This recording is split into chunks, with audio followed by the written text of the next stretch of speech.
Sports Talk Show is sponsored by Muscle Tech, with hundreds of supplements and vitamins to choose from, all packed with 100% all-natural proven ingredients. You can be sure that Muscle Tech will give you the edge and the boost to train and look like your fit and healthy best, whatever your goals are. Try Muscle Tech today and use promo code SNAKESPORTS to save 30% off your purchases.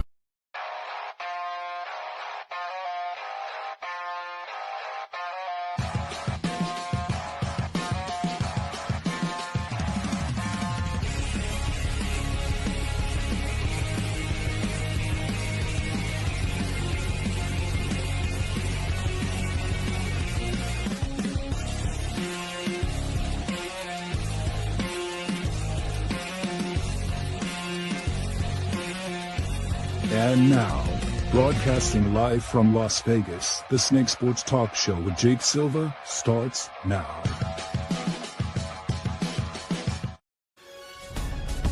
Here we go, ladies and gentlemen, the first show of 2025. As you know, the Snake Sports Talk Show, wherever and however you may be watching and listening. Thanks for making us part of your lovely evening. Chase, my co-host, he's on cloud nine right now. Why? Because Ohio State did the business, and so did Notre Dame. But I got to tell you, the second round was actually really fun. It actually proved a few things. We're going to talk a little bit more about that. Plus, not to mention the final week of the NFL, which is going to be, I mean, you say what you want, but we got through an entirety of the season this year. Yeah, very quickly. Season, and boy, we ended 2024 off in a big way, and lots and lots to really come in the middle of it. But prime predictions as well. Figured we'd get them up out the way. But yeah, there's a lot really to look into. But yeah, that game in particular, I feel bad, but I think in the end, the better team won. And that's what it came down to tonight. I mean, all Ohio State fans, including myself, was not expecting Ryan Day to win that game. I was expecting him to get shit on by a whole bunch of people, especially with the way that he lost to Michigan with his tail between his legs and how awful of a head coach he has been. And the fact that he has never been able to beat ranked teams, especially like high ranked teams. And the fact that he went into the game with Tennessee, smacked them, went into Pasadena, and it was 31-0 before halftime of that game versus Oregon. Now we've been playing a Texas team that has been looking very soft and very weak, and there is a very big possibility we could have an Ohio State Penn State national title game. And that's one thing that I would be looking forward to is two Big Ten teams representing in the national title game after everybody was hardcore riding the high with the SEC and how dominant the SEC has been. And yet Bama missed the playoffs because they looked like trash this year. Georgia is a shell of themselves, and Texas has not been looking like the high-class fire caliber team that everybody expected them to be, like what they were at the beginning of the season. They have gone downhill a lot this year. And then Tennessee has looked like nothing very competitive or impressive. So the SEC has looked weak. Well, it looks a lot different. And let's start from there because we know that tonight it was clear that it was honestly going to look like this. So in the end, Notre Dame, they were the better football team. Now, it's unfortunate that Georgia, without Carson Beck, you knew it was going to be a completely different offense. And listen, Gunnar Stockton, however you want to end up breaking him down, this was his first official actual start. And he's playing in a playoff game, which a lot of people call it and say it what you will. I know everybody's been on Georgia's case and all the rest of it, but I got to give the kid credit. He came in to a very high, setting. And to me personally, that's not ever easy to do. So sometimes you just look at it the way it is. And Georgia, at the end of the day, they were missing some guys. It was very clear at the end of it. They were missing guys. So, but I understand how everybody feels. Well, that should be no excuse and all the rest of it. I get it. I do. I truthfully get it. But in the end, let's give some credit where credit is due when it comes to Marcus Freeman. Because he has put together, and what's funny about this is I actually found this out. Marcus Freeman is also an Ohio State alumni. And so what makes you think that even when it comes into a setting like Notre Dame, who's always been more of the classy program as a Catholic school, came in, they were known for defense. They were not always, special on offense, but they get the job done.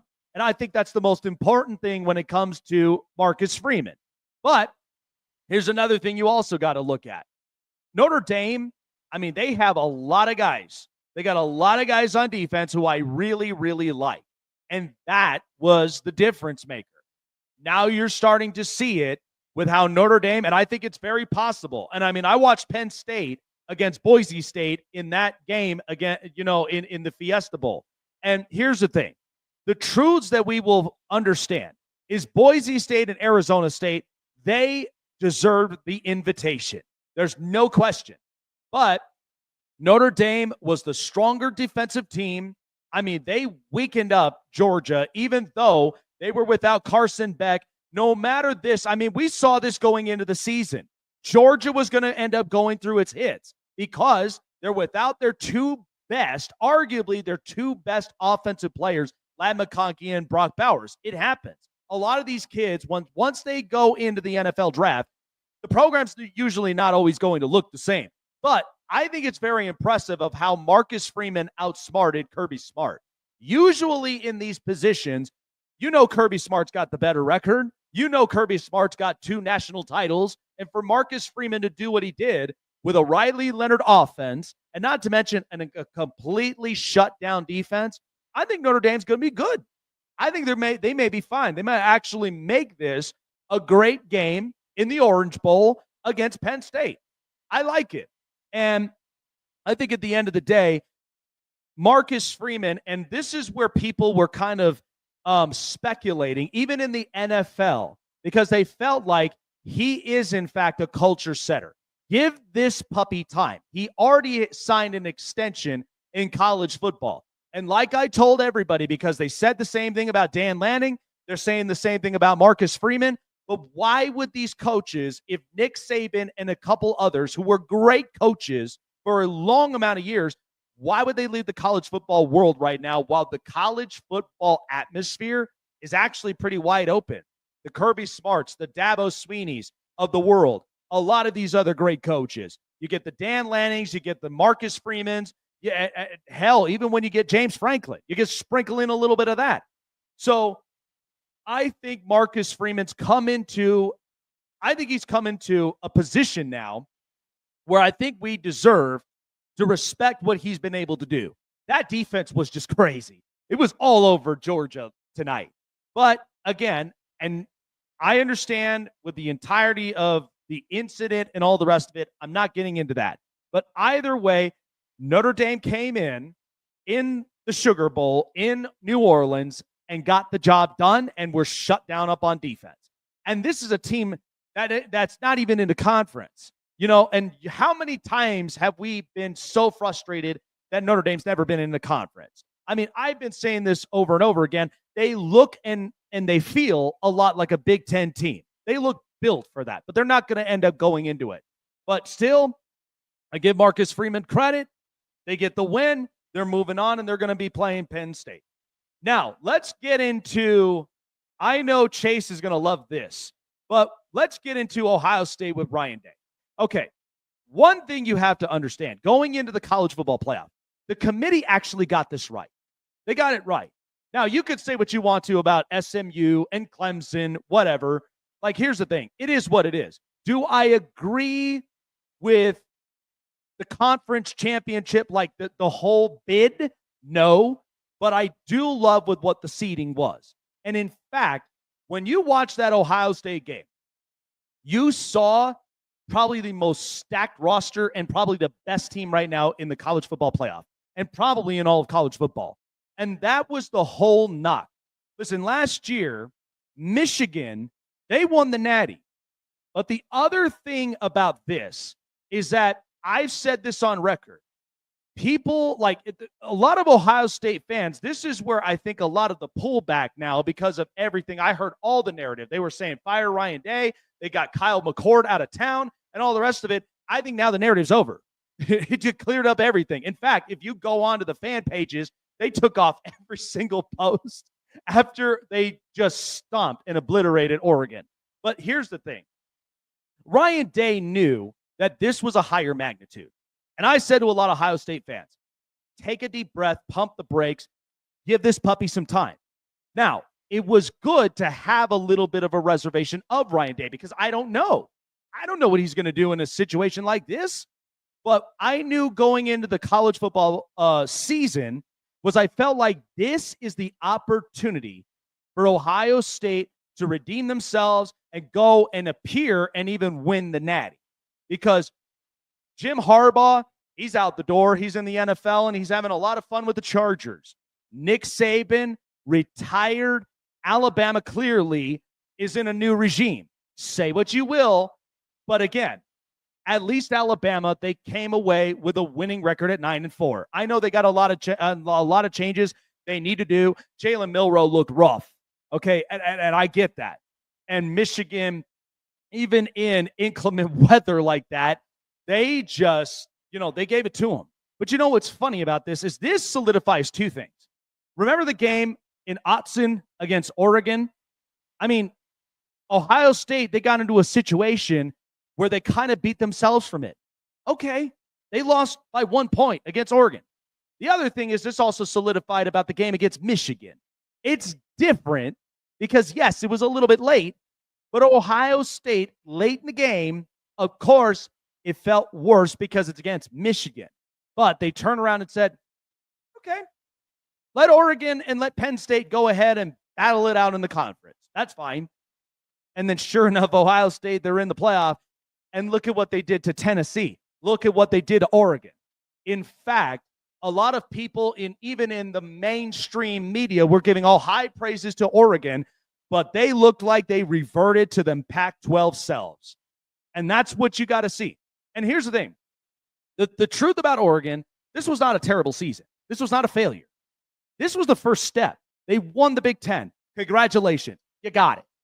But now you got to end up building the steps upon to where you could truthfully be built in this type of situation, especially against Ohio State. By the way, that true freshman, Jeremiah Smith, how good does he look? He looks unstoppable. But you look at everyone on this roster, like Will Howard, I said it from the beginning of the year. It made too much sense to send him to Ohio State. And this was when Bill O'Brien beforehand was given the OC job.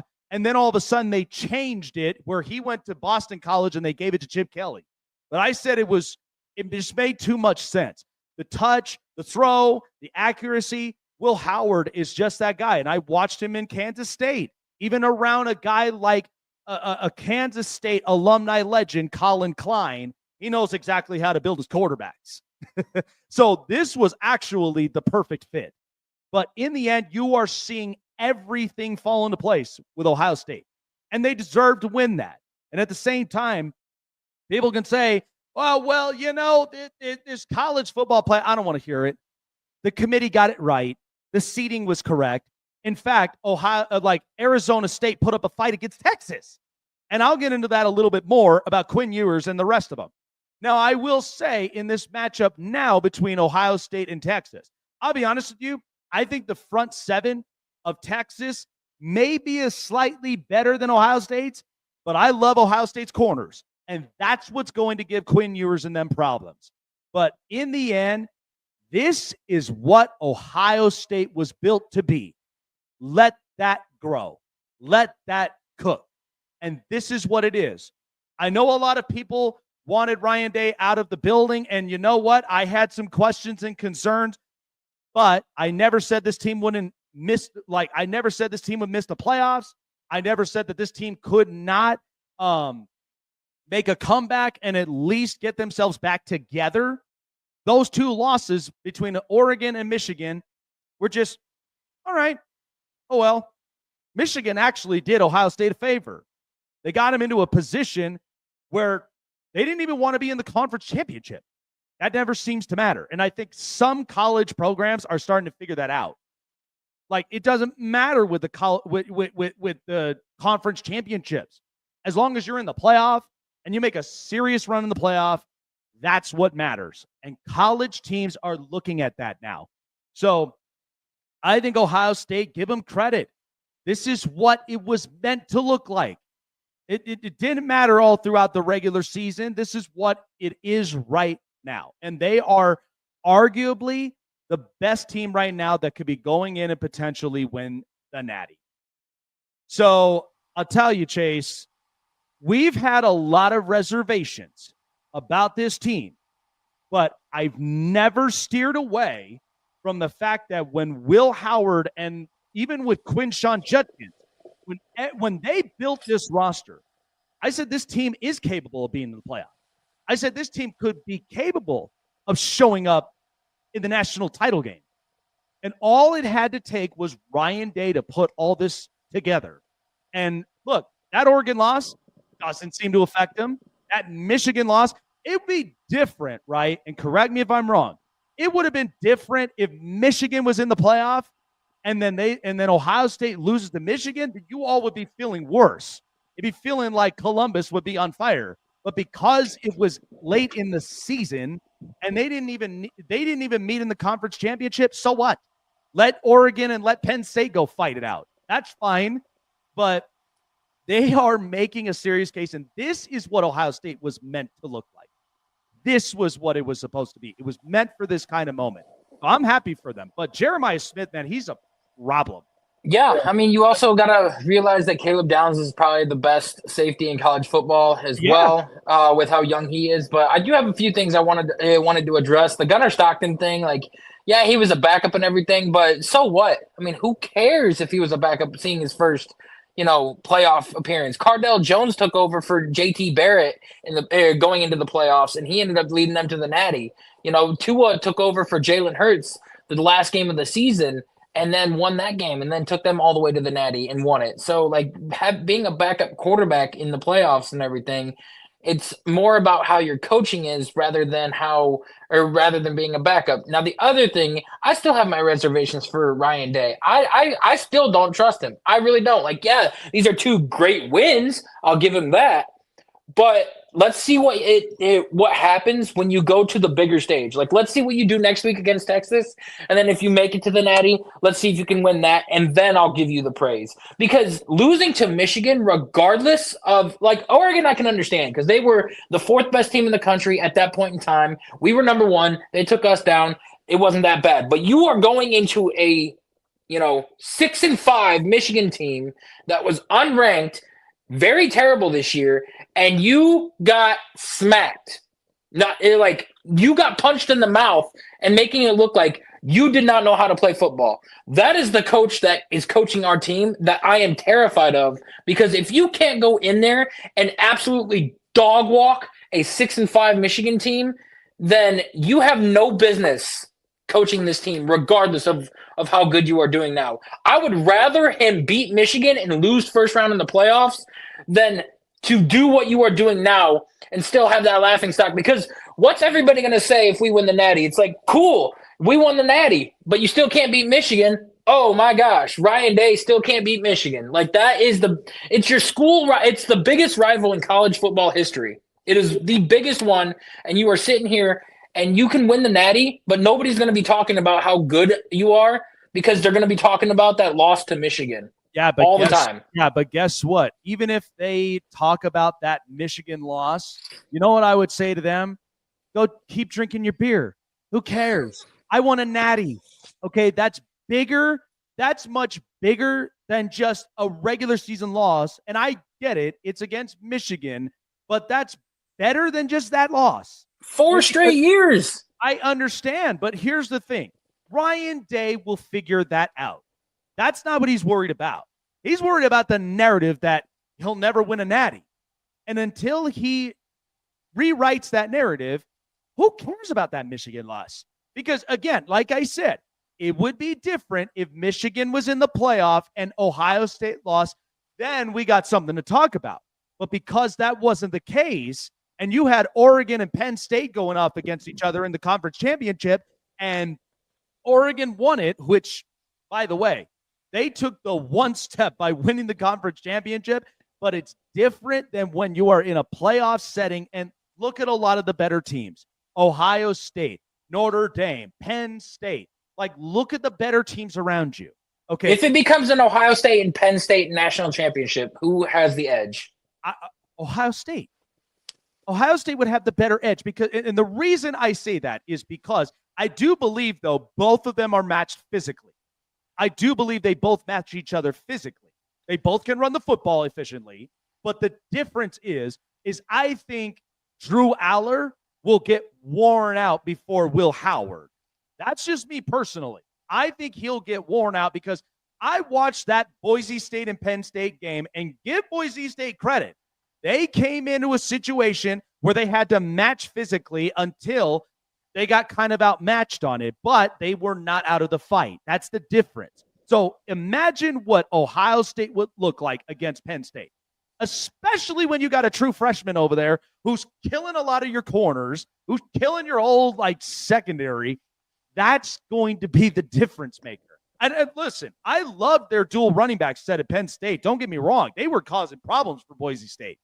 But Ohio State, this is what it was supposed to look like. When the beginning of the season, when they constructed this roster, this was what it was meant to look like.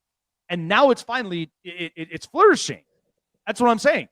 They're not going to hang those two losses over their heads if they beat Oregon in the big stage, okay, because that was more of a testament to Oregon than anything else, not to Ohio State. Because there's a difference too, and I think we're also coming to this. There's a difference between a great story and a great resume. A great story, listen, we'll be talking about it for probably a couple days. But then when you have a great resume, it's going to outweigh the story. It just is. I'm sorry if it hurts a lot of people's feelings when they're like, oh, they shoulda, woulda, coulda. I don't care. I don't care. As long as you get into the Natty and you maybe potentially win the Natty, this is what you have to be built for. These are the teams you have to be built for. And Arizona State and Boise State deserve to be there. They deserve the invitation. They set that record straight. And I'll get into a bit. Arizona almost won, too. They almost did. And again, the question now is, if you're Steve Sarkisian and you watch that performance from Texas, the fact that they had to literally go into double overtime to then win that way, to me, I think that's unacceptable. I would have never have even had Arizona State literally come back, tie this game up, and we go into double overtime. What do you think that narrative would have said about Texas? They'd be like, I think the thing that I like the most about OSU, it's not Jeremiah Smith, Quinshon Judkins, or Travion Henderson. I like how the dual running back duo and, the true freshman's hurting everybody. But what I like the most is the defense for Ohio State. Because with J.T. Tulamolowow, you got Talik Williams, and then you've got Jack Sawyer up front. Then not to mention the best safety in Caleb Downs. And, Denzel Burke and David Igbinosun are all doing well in that secondary. And then if you can shut down Isaiah Bond and Matthew Golden, it's going to put a lot of pressure on Quinn Ewers to try to go to the checkdowns. And, we're going to see how good Calvin Banks really is going up against Jack Sawyer and that front seven. I think Calvin Banks is capable of holding his ground because Calvin Banks is really good as a tackle. What I'm concerned of with Texas, and I don't know if you've seen that, but did you watch that interior of the O-line? I did not, because I know Connor Williams is great. Oh, man, they were having a little bit of some issues there. I could see Ohio State finding those holes and attacking the interior because that is going to cause a lot of problems for Quinn Ewers. It really is. Because as far as the corners, they can match with Isaiah Bond, and they can match with Matthew Golden. They'll be fine in that. But if they attack that interior, That's going to be a long night for Texas. And by the way, even when they're in Dallas in the Cotton Bowl, that's the other funny part. They'll be in their own home turf. That is going to be a bigger, maybe more pressurizing situation for Texas than it is in Ohio State. It will be. So, but this was fun. This was fun times. And now I'm just kind of curious between Notre Dame and Penn State. I think that's going to be a pretty damn good game.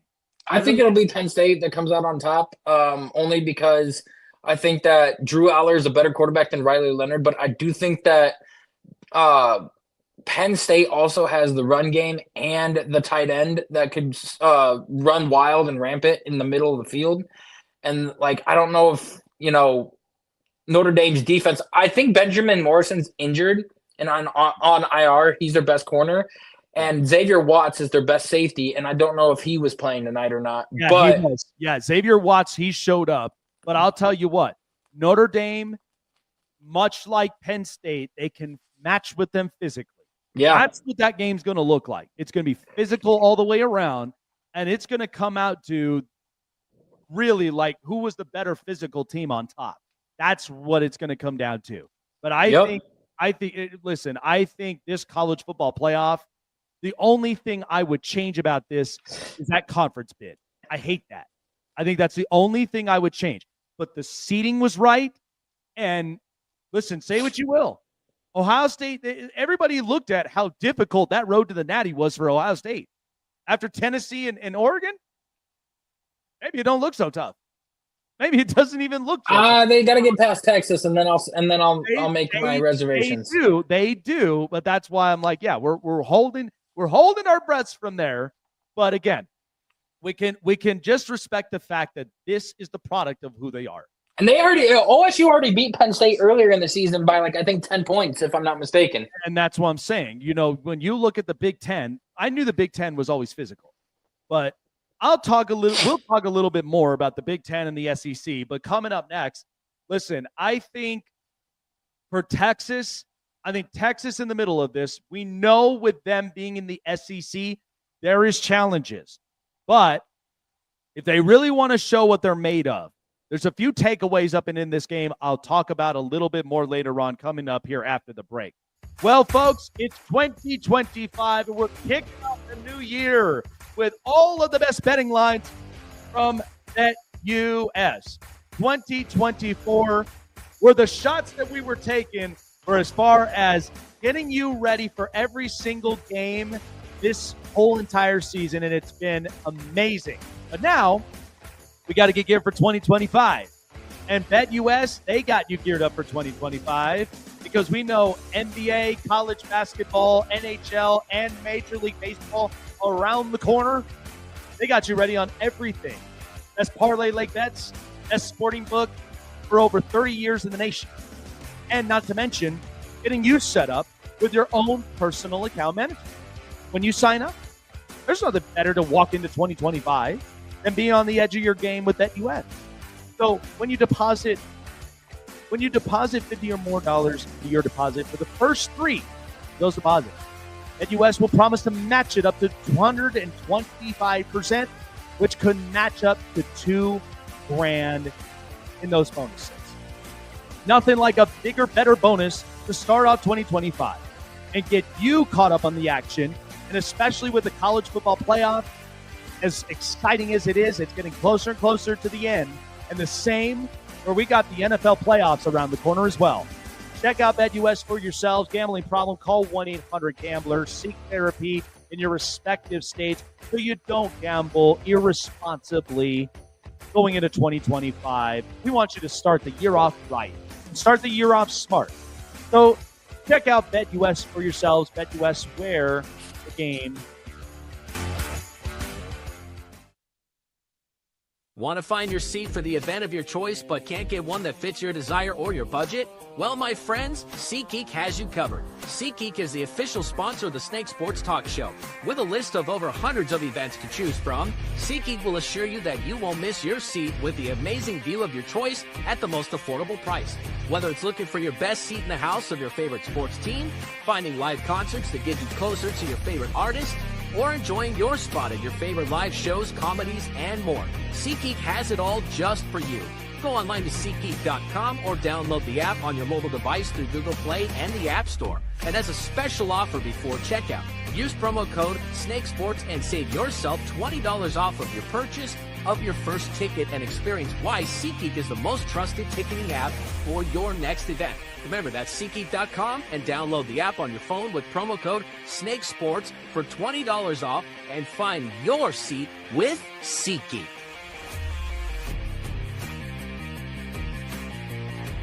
Looking for a show with the best takes and opinions? Want a show with the best coverage around the world of sports? Jam-packed with an all-star interview lineup? Then the best place to find it all, sports and entertainment, is right here. Join Jake Silva on the Snake Sports Talk Show, presented by SeatGeek and BetUS. Weeknights at 8 p.m. Eastern, 5 Pacific on Sports Wave Network. Listen up, sports fans. Your favorite sportsbook, BetUS.com, is back for our 28th year of NFL action. With the industry's biggest sign-up bonus of up to 200%, BetUS offers our members the opportunity to cash in on all your favorite sports, including NFL, NBA, MLB, and more. We've also got hundreds of new casino games, including the coolest new European slots, and our live dealers are waiting for you at the table. Sign up at BetUS.com today to get into the action. BetUS, where the game begins.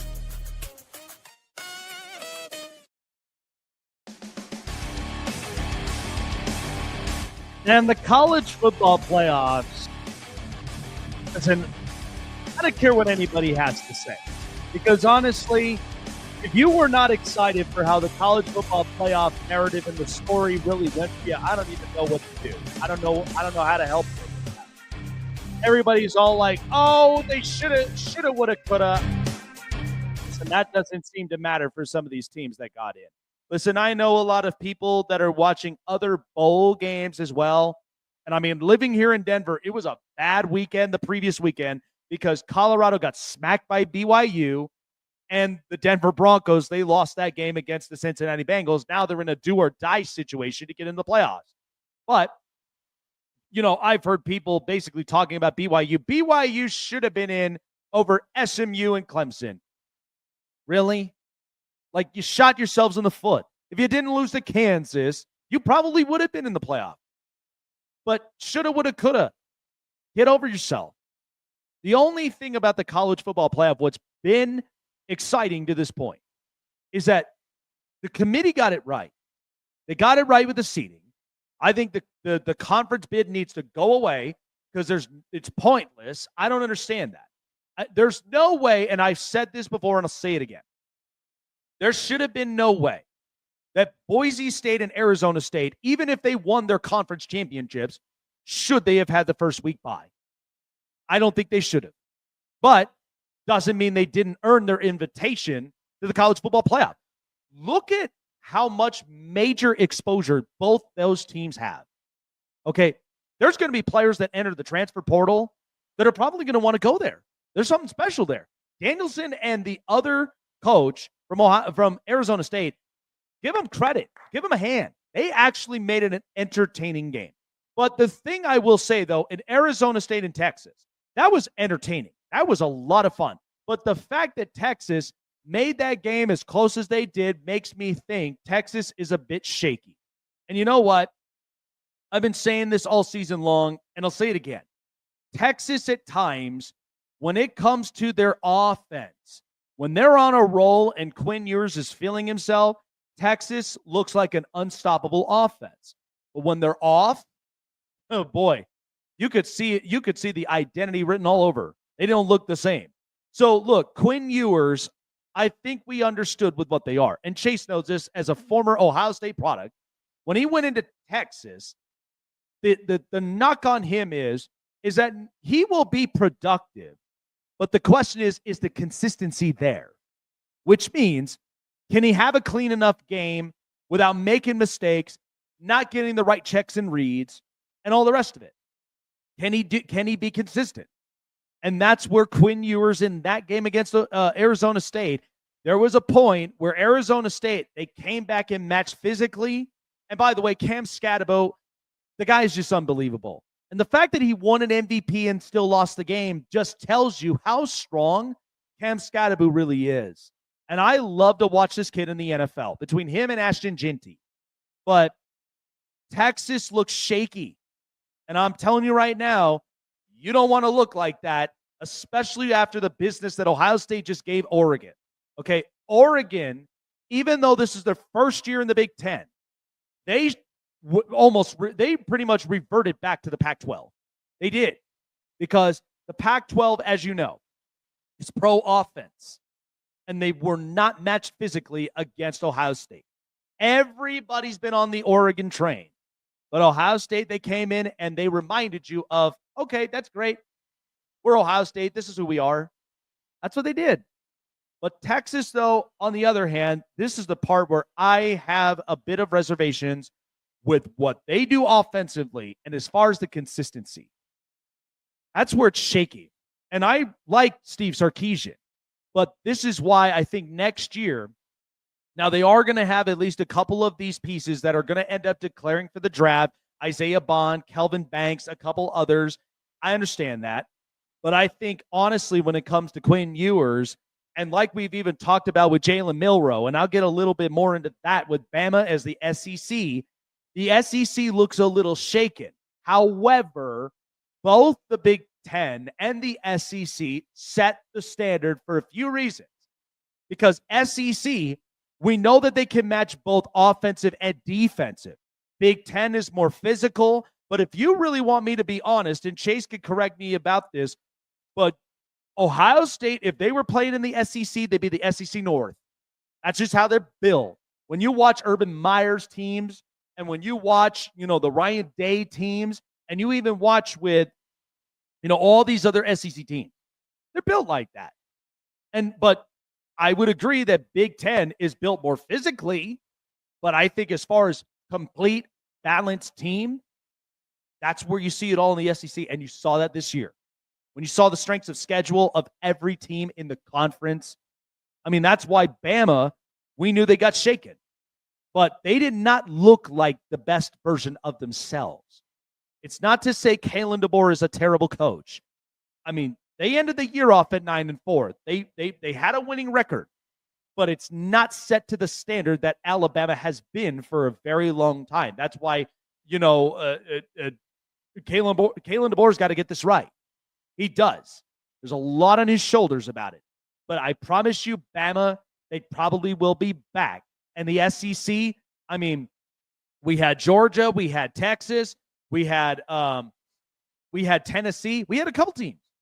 So the SEC is doing their part with the teams that are represented in. But we know, as far as their build and as far as competing in the playoffs, this is the first year of the 12-team playoff, and it's been exciting. But we know Texas, as far as being in the SEC, we know that they're going to have to adapt. We know that they're going to have to find the consistency. But I like Steve Sarkisian. I have a little bit of some reservations. I think the other part of it is I think with Quinn Ewers, you know what kind of quarterback he is. Okay, there were times where he'll be on one, and there'll be times where the inconsistencies are showing itself. So I think if I'm Quinn Ewers, and I think this has been pushed around in the narrative, because people are saying he hasn't declared yet. So there may be a possibility Quinn Ewers may come back to college football, but I feel like he may end up hitting the transfer portal, and the place that I think he may end up going to is Oregon. I think a lot of people said about Dante Moore, which I know he's a good quarterback, but knowing Dan Lanning, what the truth about him is he doesn't organically build a lot of these quarterbacks. Usually finds a lot of these guys in the transfer portal. Just look at Bo Nix. Look at Dylan Gabriel. The last organic quarterback they built was Justin Herbert, and that was under Mario Cristobal. So I think we're just kind of looking into this idea right now with the college football playoff that whatever you do in the regular season is whatever. As long as you have a winning record, if you do or you don't win your conference championship. But I think a lot of this is that you just have to be built for these moments. Look at what the NFL playoffs is going to look like. I mean, we're seeing this right now with the Pittsburghs. We're seeing this with maybe the Green Bays. a lot of these other teams. It's questionable. We don't know what could happen in the playoffs. That's why there's a difference between being built for the regular season and being built for arguably the biggest stage in college football. Will Texas be able to handle that in Dallas in the Cotton Bowl? I don't know. But I will tell you this. Ohio State looks built for it. Notre Dame kind of looks built for it. Penn State, you know for a fact, looks built for it. Could Texas last as long as they can and prove they're built for it? Chase with the news. This is the Hot Press. Listen, I think this was just better explained. This is why context is so important. I think everybody knew at the start of the season, the SEC was challenged because the strength of schedule is different. So they're all playing within the conference. But look at the amount of competition they have in that conference. I mean, South Carolina with that aggressive D-line. And listen, I think Lamar Sellers, he's going to be something else next year. As long as he can clean up a little bit of some stuff, I think Sellers will be very, very good, and he'll be fun to watch. But that game with Michigan and Bama, boy, did Jalen Milroe look rough. I don't know if that's really NFL ready, to be honest with you. But I'll tell you what, there's a part of this with Kalen DeBoer, because had that been Nick Saban in there, he would have pulled Milroe out. And we've seen this before. We've seen this when Jalen Hurts had a little bit of some tendencies, and he brought in Tua. But it's because it was more for the sake of the program than it was for the player. But even Saban came out and said when Jalen Hurts got transferred to Oklahoma, he said, I'm happy. I'm happy you did.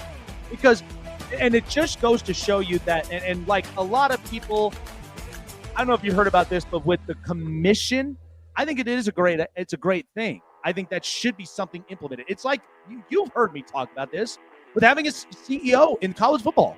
Somebody overlooked this. But people, like I said, Nick Saban, when it comes to this, everybody's all like, well, Nick Saban's going to be SEC biased. He's going to be biased towards Bama. I said, I don't think that's the case. I think that the point is because Nick Saban was passionate enough that he cares about the kids. But I think the other thing is he understands the magnitude of the entirety of college football. Now, I don't think it should only be him. I think it should be a whole entire commission group. I think it should be more of like a regional commission, if you get what I mean. So I would hire the Mac Browns. I would maybe hire the Urban Meyers if I got a chance, maybe. But I would hire at least the people that have oversight of the region. Because you know Nick Saban's got a lot of connections to the Southeast in that whole entire region. And then you get somebody who's more down south in Texas, somebody more up north, and maybe in the Northeast, and then somebody that's more in the western side from the Pacific Northwest all the way down to California. I think it worked. But yeah, no, I agree. But speaking of, Jalen Milroe, he has declared for the NFL draft today, and, he's projected a late first round, early second round. I think that it would have been a better option for him to go back to college, enter the transfer portal, and go to a different team. Because with Keon Jackson, the guy, he was ranked as the fourth best QB prospect in this draft, right behind Deuce Knight. I think that he's going to be getting the starting job at Alabama next year. So having Jalen Milroe enter the transfer portal and maybe going to a University of Miami or a University of Oregon and everything, playing with Dan Lanning, like that could really help his play develop and his draft stock rise next year. Well, I think, yeah, because, I mean, this was where I had a lot of very close Alabama sources that was talking about Jalen Milroe. And what I've noticed when it came to film, this is what people had to understand, is Jalen Milroe, if you actually watch the tapes just on him alone, if you watch the tapes closely, as an RPO quarterback, that's what he's known for. Okay, he's known for his leg. We know that he can distribute the ball as good as he possibly can, but here's the tendency. His feet work as in the pocket is very scary. Mm-hmm. That's the one that if I'm an NFL GM, I would be very careful with as far as the evaluation with him. because the feet work, he doesn't have proper pocket presence and awareness. And that's what's going to scare some NFL GMs there. And I guarantee you when it comes to the scouting, they're going to see that too. Because that if there was anything I took away from that game against Michigan, it was in inclement weather. I get it, it's slippery, and it's not the best field work, but still, why are you being Ryan Williams reliant? The other receiver, I'd be pissed if I was him too. Because it was like, how many times was he left open in some of those checks? He was left open several times. That's the part that I think drives Bama fans nuts. Like, if it makes you I'll put this a little bit more into context. You know what Bama fans did after that game? They went right to Kalen DeBoer's estate, and they trashed it. That's how Bama fans – listen, that's why I'm saying the standard in Tuscaloosa, just because the team went 9-4, that's not their standard, though. It's a winning season, but that's not the Bama standard that they are used to. So if Kalen DeBoer, I get it, it's his first year. And I get it, like even the offensive coordinator, everybody was giving him crap. Okay, but this is why DeBoer – this is why college football is classic for this, because it gives you plenty of time. You just have to be able to change this up, fix up this mess. And so, again, hopefully they do. But, man, Ryan Williams, man, for as young as he is, him and Jeremiah Smith are going to both have great futures. So I think if you get the quarterback right in Alabama, and especially with the recruitment that they have, okay, they still recruit. So make no mistake. I think if they get it right and they turn up the volume next year, Bama should be better. Bama should be better. We'll see. We'll see what happens. Today came out with the Pro Bowl rosters, and a lot of big conversations had to have been had with, the way that the voting went about, because we know that the fans vote on these players and everything, but Baker Mayfield, with the season that he's having, the numbers that he's put up, not having his best weapons for at least 5 or 6 games of the season, and a couple of other guys like Brian Thomas Jr. in the season that he's having as a rookie, 10 touchdowns, over almost 1,200 yards, and did not make the Pro Bowl. You got a lot of people that are not happy with the way that these rosters look on paper. Well, you know what's a problem though too, and I think this is also where the NFL really needs to clean up this Pro Bowl. I mean, the Pro Bowl's becoming meaningless now. If you noticed in the last few seasons with how this looked, like nobody gives a rip about the Pro Bowl. Like, and I think this was part of why, because a lot of people I've heard have been saying that this is a popularity contest, and I'm honestly.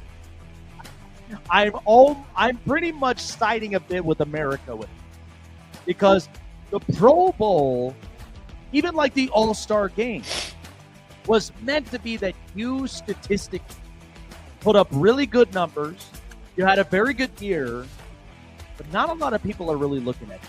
And I think that's what's causing the problem. I mean, here's the thing. People can be mad about, Patrick Mahomes got snubbed, but so what? They're in the playoffs. Who cares? So the teams that are in the playoffs, you think those players really give a rip about do you really think that they give a rip about the Pro Bowl? Seriously? I mean, what the Pro Bowl does is, like, people measure the Pro Bowl as, like, accomplishments for players. Like, oh, this offensive lineman, like, was a 2-time All-Pro and a 4-time Pro Bowler and everything. So, like, it's an argument that is used to tell whether or not a player is good. Yeah, it's a boost for resume. I get that. But it's just meaningless. Yeah, nobody's going to question whether or not Patrick Mahomes is one of the best to play. And look, I would maybe only be at the Pro Bowl just to maybe watch more of the competitions in the game. I don't care about the damn game. I personally would just love more of the festivity than anything else. Yeah, nobody really watched the game when they had it and everything, because, like, I remember when they used to play it very competitively, and then it just became a big joke and everything. And like none of the fans really cared about that because the attendance, they left after the games went away. Like they were there the day before watching the games and like all of the skill games, and then the very next day when the Pro Bowl was happening, they had like very few fans in the stands. So they're like, why do we keep doing this? Yeah. Well, and here's the other thing too. I will say this. I mean, the locations, because it's in Orlando this year. Mm-hmm. I mean, I'm fine with Florida and Vegas. But the other thing is, bring it back to Hawaii. Please. Yes. I want a vacation, not just a site that I think is, I think it's going to be okay. Make it a vacation. I mean, if you and I were going up on vacation, right? It's just like, what? We're just going to settle for Nebraska? We're just going to settle for... If we were going to bring the show elsewhere, let's bring the show to Hawaii. Hell yeah. We'd be right. We probably would end up... we probably would be next to like a volcano or something because the show is fire. You know, that is true. I enjoy that. Now, as far as, you know, the four major sports are going and everything, we have seen a lot of changes come to the baseball scene. And, you know, this year, there's a lot of talks about how good the Cincinnati Reds team is going to be now that they've got Terry Francona on the roster. He has already, you know, made some big moves in terms of going ahead and calling these guys and telling them, hey, this is how things are going to be. We're going to start, you know, a week earlier with the pitchers and catchers reporting, so that way he can get to know them a lot better and get to, you know, see what makes them click. And I like that about a manager of that caliber. Listen, anybody that knows about Terry Francona, like Terry Francona is a culture guy. You know, and you know what's funny about this is that when I watch the Cincinnati Reds team, because I watched this with Dusty Baker, I've even watched this with even with Brian Price. You could see the difference with this. And this team is a young roster. I think the problem of it is I do think there's a problem with as far as their money spent. There's no doubt about that, because here's the thing. The difference between Cincinnati and Cleveland is at least Cleveland, they do both things right. They spend some of their money on the pieces that they go and get, but then their farm system's also very good too. You start learning about the Jose Ramirez, the David Frys, the Kenzie Noels, and like you start learning about these guys when they are in the farm system. So at least with the Reds, Spencer Steer, Ellie De La Cruz, a lot of these other guys, they are coming in with their farm system. But the problem too is that rotation is what gives me concern. You could have, I said this before, you can have a great roster and have a great lineup, but your pitching staff is what's important. Now, with Terry Francona, he understands this. That's why I think when he puts together that lineup and when he puts together this rotation, Francona is going to get the best out of his young kid. He's done this with Boston. He's done this with Cleveland. I have no issues whatsoever when it comes to Terry Francona. I think the Reds, they'll be better improved, especially in a wonky NL Central. Because I don't know what the Cubs are going to look like. I know what the Pirates are going to look like, and I love watching Paul Skeens. But that Pirates roster, I mean... It's going to be a battle with the Brewers to figure out who's the best. Exactly, and here's the thing. They've lost Devin Williams, so that team might be a little wide open, but who knows? I think that's the perfect opportunity for Terry Francona to really sneak in. I think so, too. Yeah. Now, switching gears back over to the NFL, the last piece of news that we have is pretty major. And I don't know if you know what the Modell Law is in Cleveland, do you? Not in particular, no. So the Modell Law, so Mayor Bidwell for the city of Cleveland had filed a lawsuit against the city of Cleveland and the Cleveland Browns. And they are waiting for federal court to take the case. And once they take the case, they are going to have a big problem on their hand, because the Modell Law that they initiated basically states that you are no longer allowed to move the team out of the city of Cleveland unless it's given the city approval to do so. And if this goes to federal court and it's ruled in the city of Cleveland's favor, the city of Cleveland can force the ownership group out of the ownership of the Cleveland Browns, and it could put the team up for bid to figure out who's going to buy the team. Wow. And that was just filed like two days ago.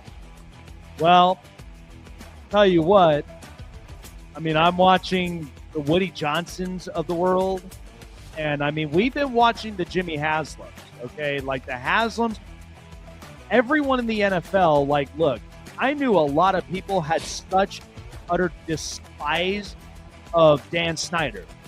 But if you ask all the other 31 organizations in the NFL, they're all going to tell you, we do not like doing business with the Haslams. We don't. Like that's been a survey that was thrown in by the ownerships. Okay, because say what you will, we know about the McCaskies, right? The McCaskies have an opportunity to change this. It's all going to be up to if they want to do that. The other thing is, I mean, look at what the Ford family stood for a long time. Until the daughter came in, you got Brad Holmes, you got Dan Campbell. The other thing is, I mean, you look at Washington, and they're on cloud nine right now. Once you've got Dan Snyder out the building, you get the new ownership group, you get the GM, you get the coach, and you get the quarterback. It feels like a breath of fresh air, and they're feeling themselves. Look, they're not going to be a team that we expect to appear in the Super Bowl. They're not there yet, but they can feel good about where they are.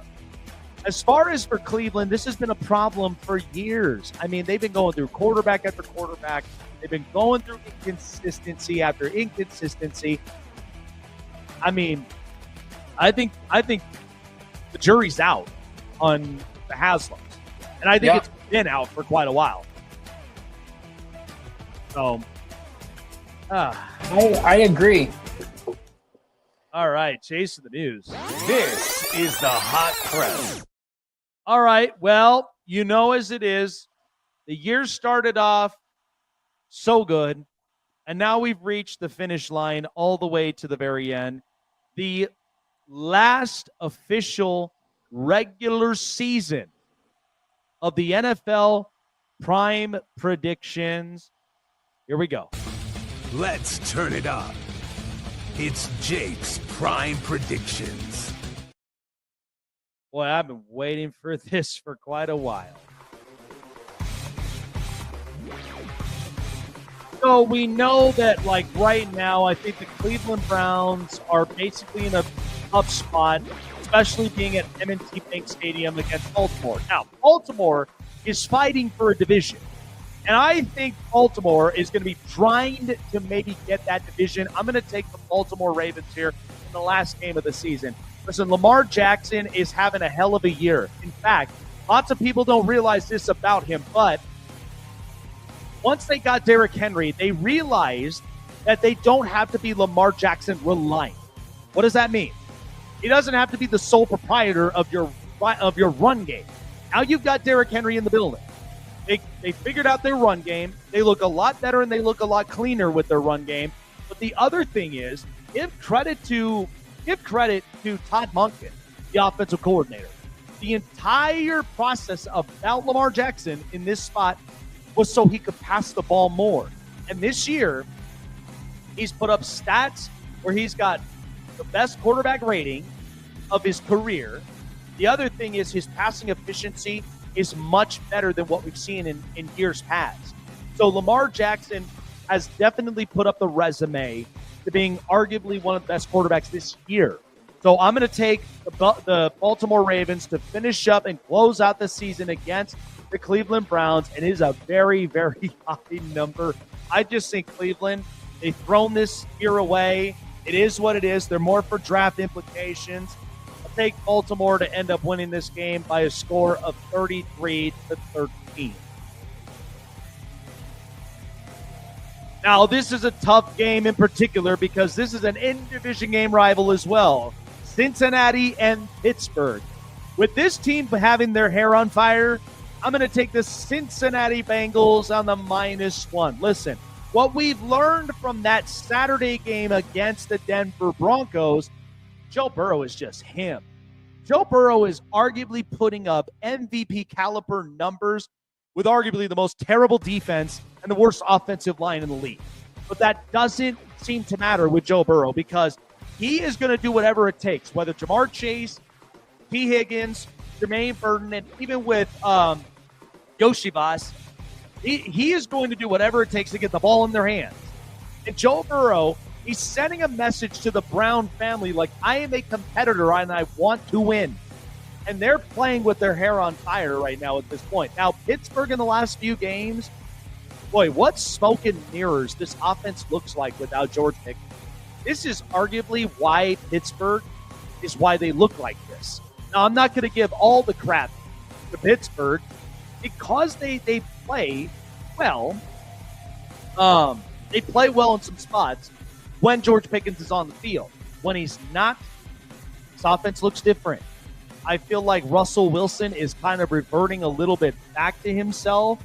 But Pittsburgh, when you're playing against a team that seems red hot right now with Joe Burrow, I'm going to take the Bengals to go on the road in Pittsburgh on a Saturday and fight for their spot in a very good game, 27-24.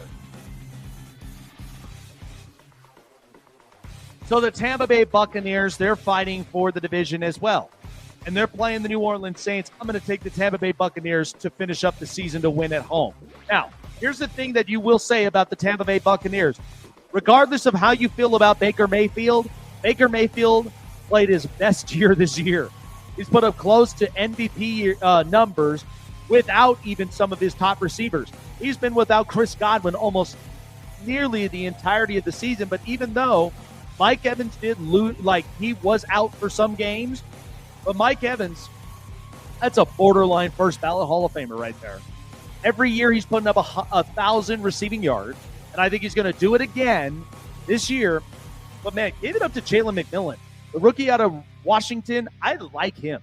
He's been looking much more promising than I think Jalen Polk is right now in New England.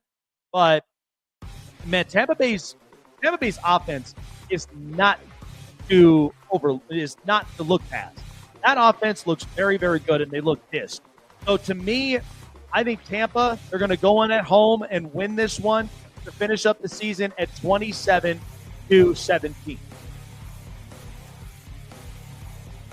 Or 27-14. And the Buffalo Bills, you know, they're already up and on cloud nine right now. They've looked their best. And by the way, when people sold their stock on Buffalo, I bought all of it because you guys all wrote off the Buffalo Bills that easily and thinking they're not a playoff team, they're not going to win the division. I heard all that yapper. But the Buffalo Bills are actually pretty damn good. Now, I know their defense is questionable because they've been giving up X amount of points in the last few weeks. But we know that their game against New England, it gave them problems. But I think Josh Allen and the rest of that squad, they're going to come in, and they're probably going to end up playing their better football than when they did the last time they did.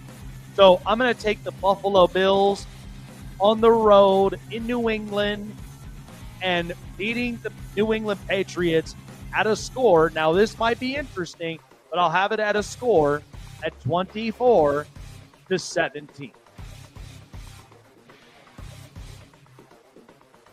Now, the Chicago Bears, they've looked their worst, and I know that this hasn't been a year for them, but I'm going to take the Green Bay Packers at -10. The Packers right now, we know that there's been some question marks, but I've never doubted their physicality.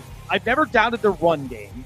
I just think that there's some spots where I kind of question a bit of Jordan Love's decision-making, but the offense looks good. Not to mention, too, now the only thing that hurts them is Jair Alexander is out with a torn PCL. He's out for the rest of the season and out for the playoffs as well. So I think Green Bay is going to come into a spot with their division rival, the Chicago Bears. And the Bears right now, they're playing for playoff, or they're playing for draft implications. So I think the Green Bay Packers, they're going to come in, win this game at a score of 28-17. Now, the Miami Dolphins, I know they're playing with their hair on fire as well, but I'm telling you right now, I mean, it looks worse for the Jets, but I'm going to take the Miami Dolphins. This is kind of a situation right now where everybody is playing for their playoff implication to be in the playoff. That's what's happening right now even with the Bengals and with the Dolphins. So I think the Dolphins, because right now the Jets look like their absolute worst, but then again, the Jets probably could end up pulling off a stunner against the Dolphins. But I think because the defense has actually played better football, I think the Dolphins are going to come into this situation. They're playing for something. And the Dolphins, they may end up getting this game against the Jets with how worse that they look after Aaron Rodgers. Not a great performance. I think the Dolphins take this one, but it'd be close. I'm going to give them a score, 23-17. So the Kansas City Chiefs, what I think could end up happening with them, they're going to rest all their starters. Carson Wentz is going to start. Denver Broncos, I'm going to take the Broncos, surprisingly, at minus 10.5. The only reason of this is because I think this is a point where Kansas City, you got to ask yourself, would you rather face Cincinnati in the playoffs, or would you be comfortable with the fact that Denver gets into the playoffs, and then who knows how they're going to play against Buffalo? I think they would rather take the route of the Denver Broncos getting into the playoffs than the Cincinnati Bengals. So that's where I think Denver, now again, if I'm wrong about this, that's more of Sean Payton and his conservative play call, which is why this would ruin it for the Denver Broncos. So I'll take the Broncos here, but don't be surprised if Carson Wentz comes out of the gate and he looks the way that he does. Give me the Broncos to end up winning this one by a score, but sitting out the starters, 28-17. So the Los Angeles Chargers right now, favored at 4.5. Give me that stuff, baby. But here's the thing. The Chargers are probably going to end up taking this small spurts here as far as the quadrants with their offense. And then they're going to end up resting their starters. Now, the Raiders, we know this has been a terrible year for them, but they're closer and closer. They're at the number 8 pick right now, and I feel like with what the Raiders may end up potentially doing, they can't afford to end up winning another game if it pulls them out of the draft spot. So I'm going to take the Chargers at minus 4.5. They'll play their starters at least for some quadrants, some snaps, so they can get ready for the playoffs. But then they're going to sit them. And Taylor Heineke, I'm sure, is going to probably come in for Justin Herbert. I'll take the Chargers here to win and sweep the Raiders. They'll be 4-2 in the conference because they got swept by the Chiefs. But sweeping the Broncos and the Raiders, that's a great way to end the year off. Give me the Chargers to end up winning this one 27-17. I mean, the Jags and the Colts, I mean, this is just as bad as it's possibly going to end up getting. I'm going to take the Colts, though, to redeem themselves at minus 5. Now, we know that this has been kind of a hard year for the Indianapolis Colts. What a disappointment with the talent around them in their offense. I think there was a lot of some miscommunication, but this team is also pissed because of the amount of points they gave up against the Giants and Drew Lock. Now, I think the Colts would be in a situation where they want to finish the year off strong and against their division rival, the Jacksonville Jags. So I think, to me, the Colts end up winning this game, and it probably may look ugly for the majority of it, but I'll take them to win 27-21.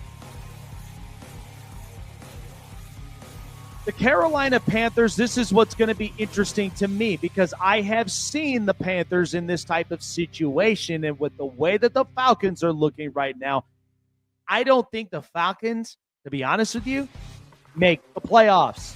How big of a disappointment is that for the Atlanta Falcons? I'll take the Carolina Panthers +9.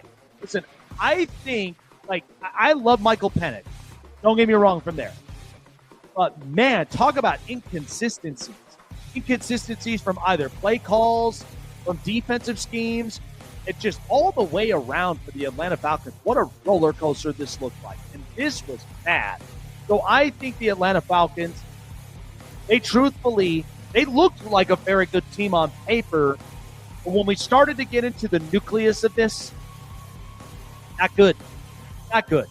But I think the best way that you can do is watch Michael Penix, evaluate his traits, and then see what next season will bring for the Atlanta Falcons. I have the Carolina Panthers here in this one, upsetting the Atlanta Falcons, killing their playoff spot, and winning this game in a close margin with that +9 of a score of 24-23.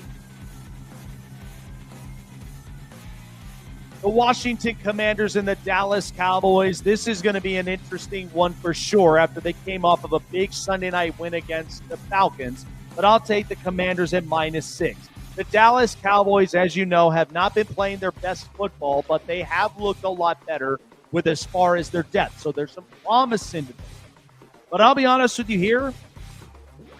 I don't even think the Dallas Cowboys are going to fire Mike McCarthy. What kind of reason do they have for this? I think because with Dak Prescott, with the way that they look, they have had 12-5 season. And I think the offense looked efficient. So I think what they're going to do, they'll drop this one for draft implications, but they're really going to have to seriously consider some roster changes from here. But add more, because you don't want to go into next season and be a disappointment. I'll take the Commanders to win this one and cover at -6, 27-20 against the Dallas Cowboys on the road. Boy, the Seattle Seahawks, they're out of the playoffs. And to me personally, I think they might end up trying to get the last laugh against the LA Rams, who've already ended up clinching a division spot, and they've already clinched the playoffs. So I'm going to take the Seattle Seahawks at 6.5. I think Mike McDonald wants to end the year right. But, man, Geno Smith, I think they should honestly move on. They need to move on from their quarterback, but give them at least one more game here to just kind of end this the way that they should. But the LA Rams, they're probably going to end up testing a lot of their receiver or a lot of their offense, sit their starters, even with their defense. It's young, and Jared Verse looks so good. Even Braden Fisk. That whole defensive front now is starting to come into their own. Now, they need a couple more adjustments, but that's a Rams team that actually looks pretty good. It could be interesting come the playoffs. But I think the Seattle Seahawks, they're going to end the year off right, and I'm going to take them to win here with the point margin at 27-20, with the Seahawks upsetting the Rams here. But it's not going to matter. The Rams are in the playoffs anyway. This game, honestly, I could care less about between the Niners and the Cardinals because the Cardinals have just been such a disappointment. I'm going to take the San Francisco 49ers. You may actually think I'm crazy for saying this, but that actually looked better against the Detroit Lions in that Monday night game. So I think the Niners have a little bit of some life in them with as far as ending the year right. They're obviously not a playoff team, but the best thing that you could do is seeing what else that Brock Purdy has, because this is contract talk. So I think the Niners will probably end up spoiling a little more of the Arizona Cardinals year. And I'm going to take them to win this game and cover 24-17.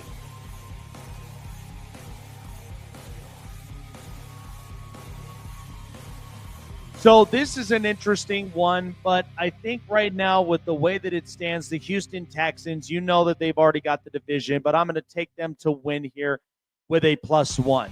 Because the Titans right now, you already know they're going for draft implications as well. Houston is honestly going to end up ending this one, going into the playoffs. They looked a little bit beaten up. They look like they've been tested this year, and they have. The offensive line doesn't look as strong, but that's not going to matter when you're playing the Titans. So I'm going to take the Houston Texans here, get physical, and win this game 27-20 on the road. Now, this is interesting because the Minnesota Vikings and the Detroit Lions, they have something to play for here. The number 1 seed. It's an interesting game in particular, but I think right now the Minnesota Vikings are feeling themselves. Give me the Vikings at +3. Now, the Vikings have an opportunity. And this is what's nuts. is that the NFC North, they're going to have two teams with the amount of wins and the amount of losses, and one's going to basically be a wild card team. Isn't that insane?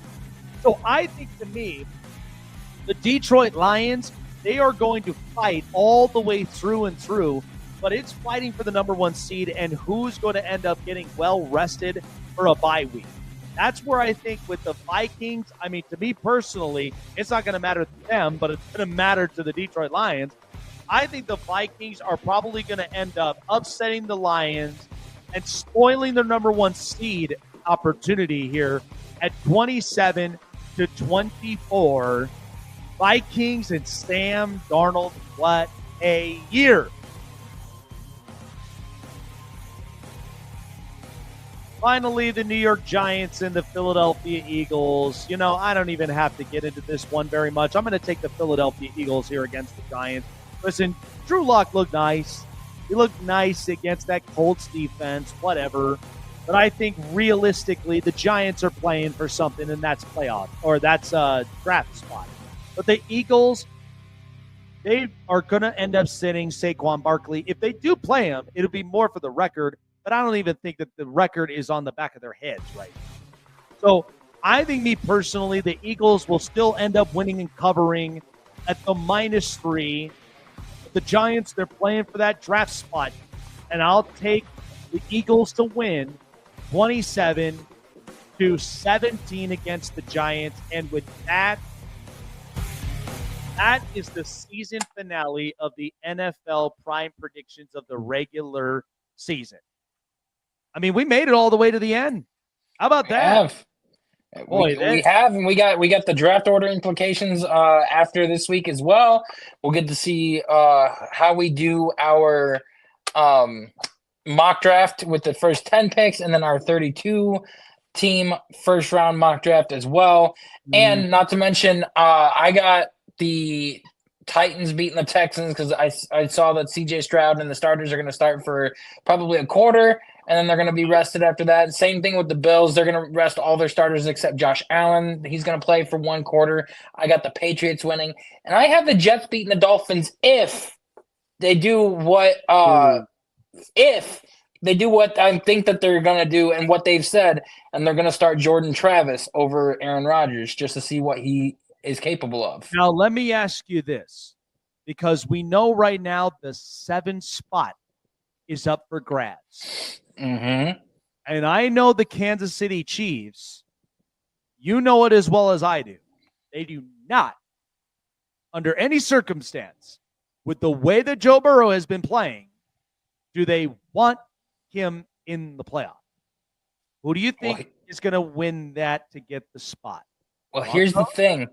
You're gonna have to look at the playoff picture, because right now that 7th spot is Buffalo is going to play whoever is that 7th spot. So you got to keep in mind, with the way that the defense is of Cincinnati, do they have the firepower and capability of taking down Buffalo? Because if I'm Kansas City, I would rather play the Cincinnati Bengals than I would the Buffalo Bills. Just because Josh Allen's on fire right now. He's carrying that team, and the Bills have a better defense. Now, I think the Chiefs' defense is capable of shutting down the Bengals easily. So if I'm the Kansas City Chiefs, I want the Bengals in there rather than the Broncos, because if the Bengals somehow do take down the Bills, the Chiefs could easily take down the Broncos. The Bengals. Now, here's the thing.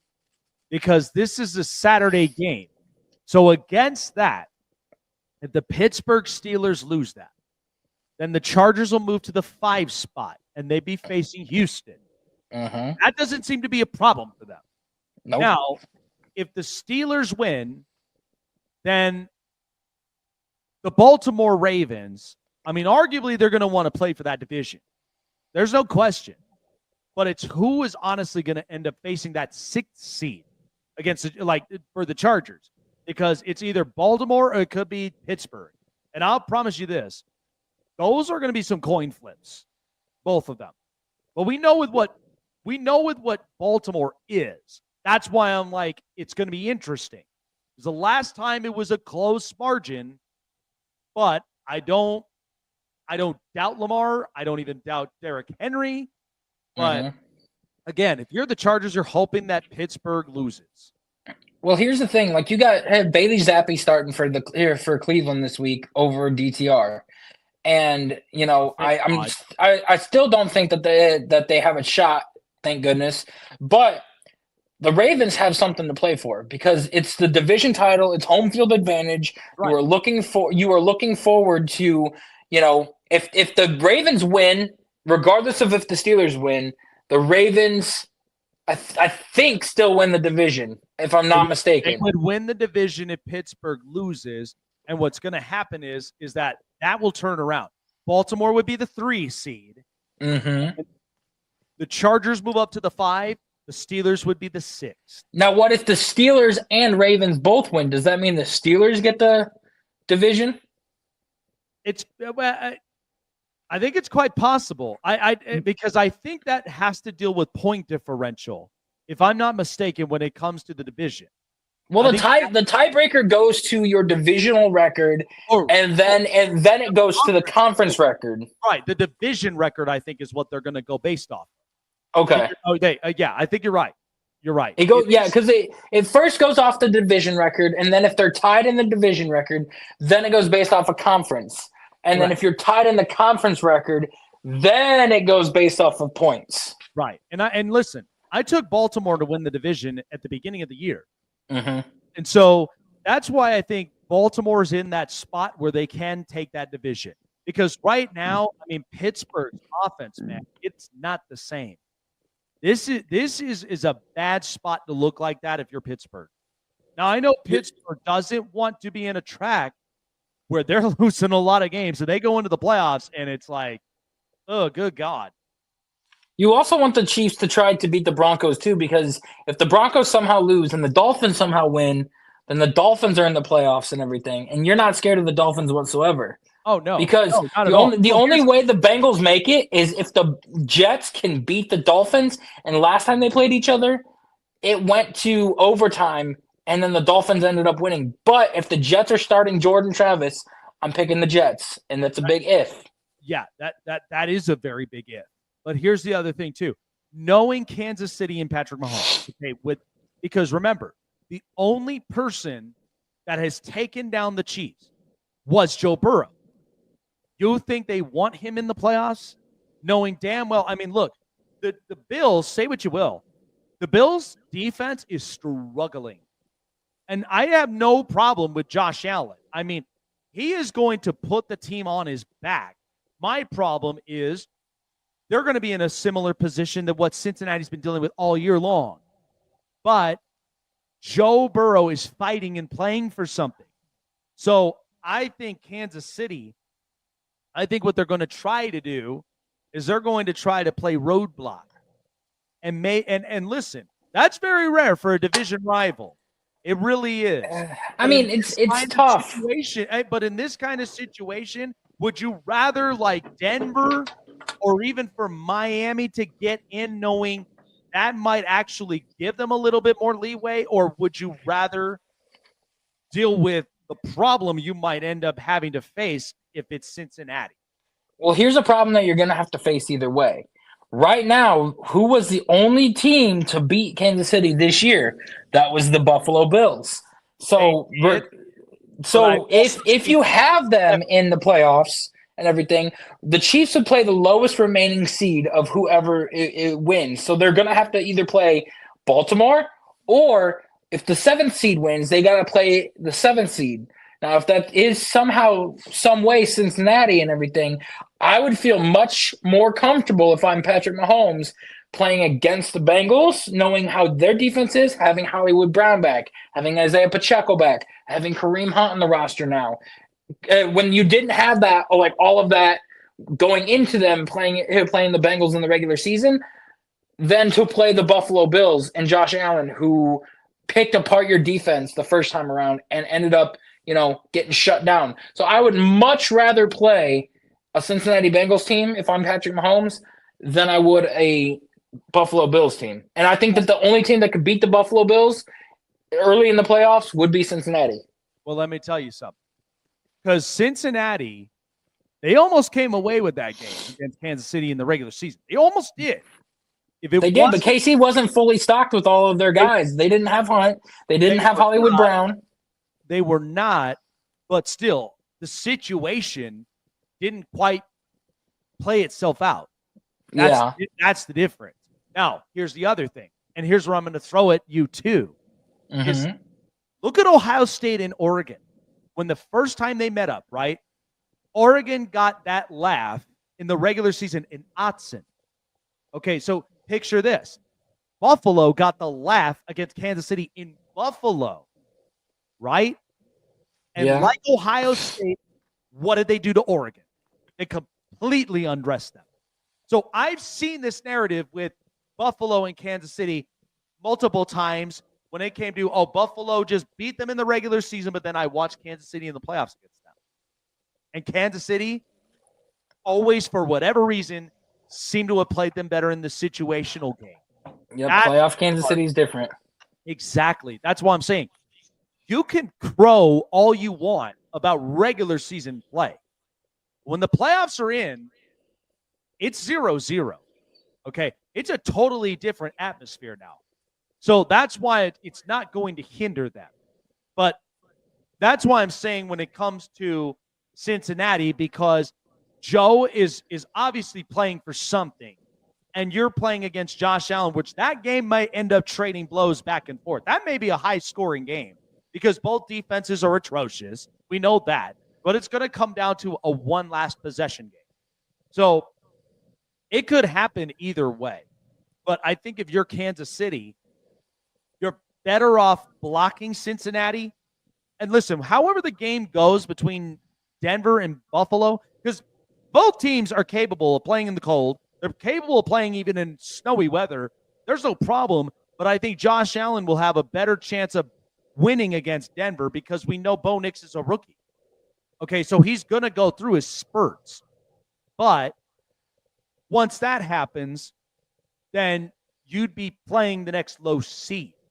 So I just think this AFC, listen, there is a lot of question. I find myself with more question marks in the AFC this year than I do with the NFC. And I'm being completely honest with you. I think this NFC, this is the way it's going to shape.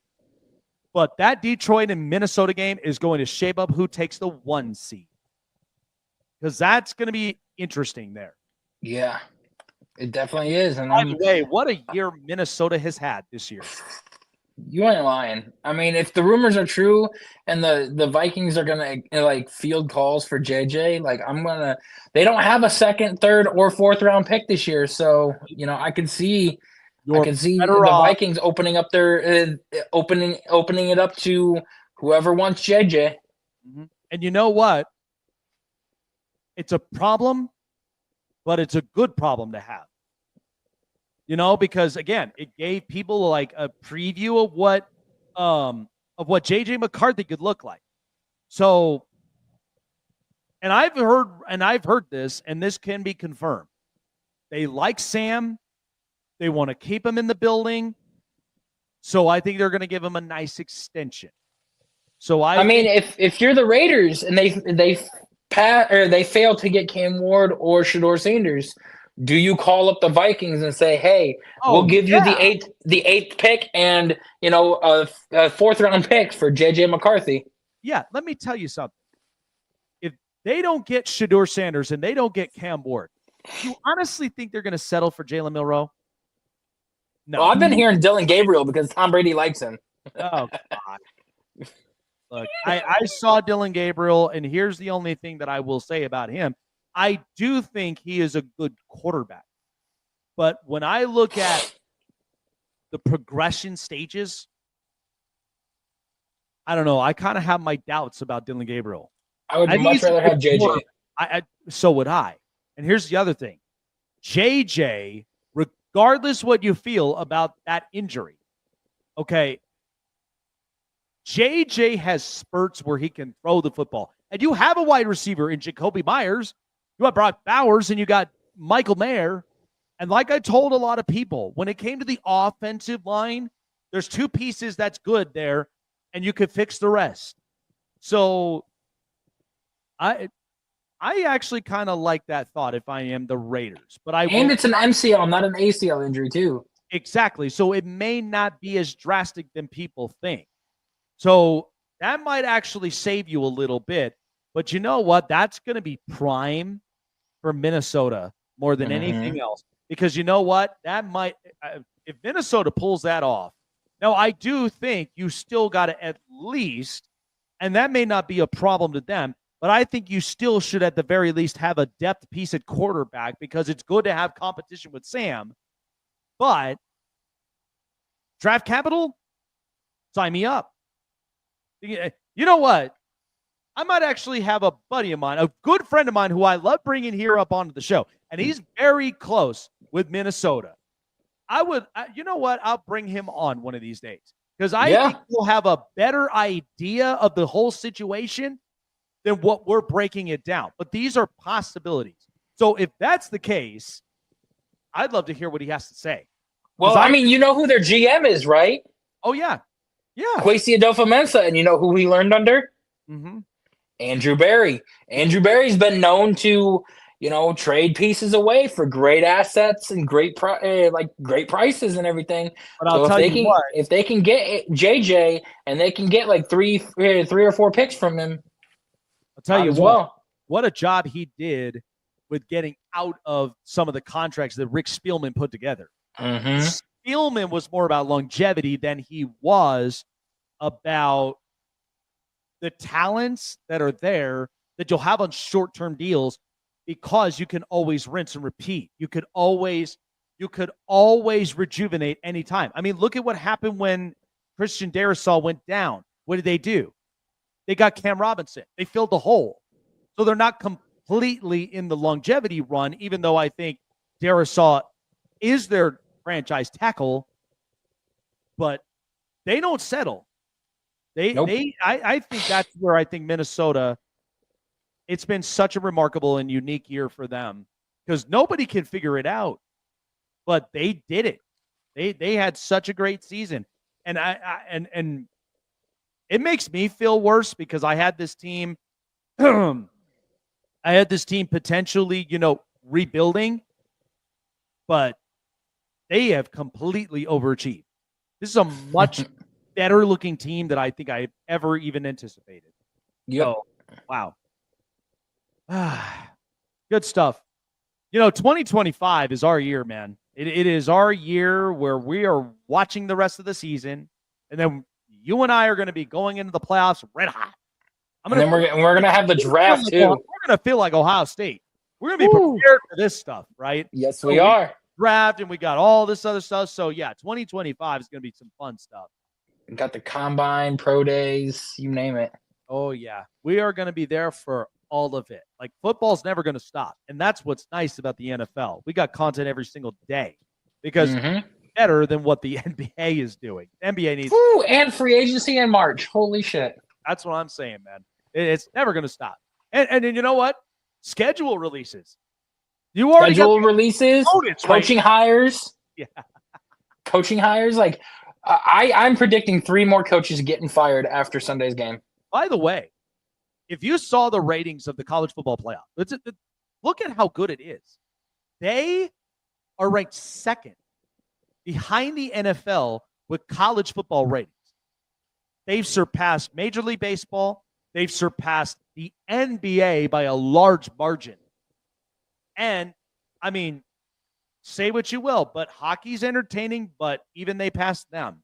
So it just goes to show for you that the NBA, like, for this to happen, NFL and college football, look at how close the relationship is. Look at how healthy that relationship is. NBA, you need to do something about your relationship with college basketball. I mean, they need to take notes. This is how you match. You're never going to trump the NFL or college football, but that right there should be an indicator. Adam Silver, you need to fix this. You need to fix this pronto. Not going to look well. But, yeah, college football playoffs ratings. And everybody thought that the college football playoffs was going to be such a dull. It was going to be such a dull one. Look at what happened. Mm-hmm. Oh, man. I couldn't believe it. That's why I tell people, I'm like, look, just keep drinking your beer. Don't even yap. All right? Like, the college football playoffs, and college football is going to be fine. They're going to figure this out. This is only the first year of this happening. So, and look, even if you get the Bamas or even if you get some of this stuff, the SEC and the Big Ten is together what makes college football just that entertaining. And you're going to get the surprise teams like Boise State and Arizona State. There will be some surprise teams come next year that probably are going to fight to deserve to be there. But I've never doubted not a single moment of this not working out. I never did. Because I knew that like all of this made so much sense in the end. That's why I think that people need to stop going after the committee, other than the fact the conference bid they need to get rid of. But they do need to structurize the NIL and the transfer portal to make it better. And if they do that, well, the college football product will be much better than the college basketball product. And here's the thing. The NIL was meant to support all different athletics. Mm-hmm. That's what it was supposed to do. But college basketball, for whatever reason, can't get this right. And neither can the NBA. So NFL with the W, NBA with a hard L. God. All right. Well, enough with the yappering and everything else. We know that we've been on cloud nine with this whole thing. But thanks for watching the Snake Sports Talk Show with Chase and myself as we walk into the new year of 2025. Happy New Year to all of you guys. New stuff coming out for the Snake Sports Talk Show. This is why 2025 in the new year. It's our New Year's resolution kind of thing. So we got some new stuff along the horizon, but man, it's always been fun. But now we kick up 2025 in high gear. Appreciate all of you guys for being with us all year long. In 2025, it's going to be even bigger and it's going to be even better. So be prepared for that because you're the reason this show continues to go on. Appreciate all of your guys' love and support for the show all year long. And 2025 is going to be even better for Chase and myself. Happy New Year's to all of you guys. We'll see you guys in the next episode of the Snake Sports Talk Show. Take care, everybody.